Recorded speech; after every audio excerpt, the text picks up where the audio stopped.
Hey, welcome to Tutorial Lore. This video explains the Nursegrid Shift Calendar app and whether it's worth using. Quick disclaimer.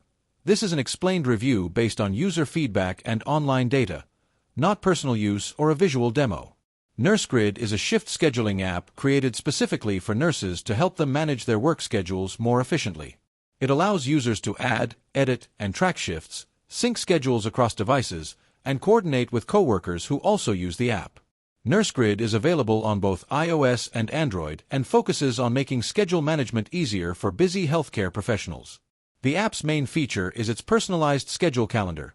You can add your shifts, swap shifts with coworkers, receive reminders, and view your schedule in a clean, organized format.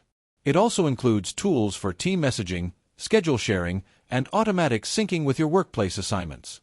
If you found this video helpful so far, drop a like.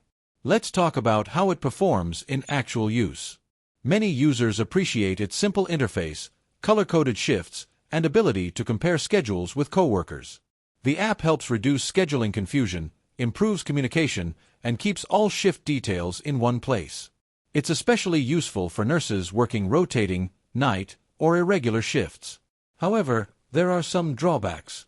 Some advanced features require a subscription, and certain hospitals that don't use Nursegrid system may not fully integrate with the app.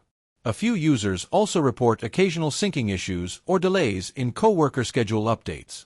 In summary, the Nursegrid app may be worth using if you want an easy way to manage your nursing shifts, coordinate with coworkers, and stay organized throughout the month.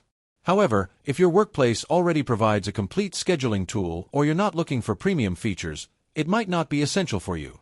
This is not a commercial or paid promotion, but an informational video.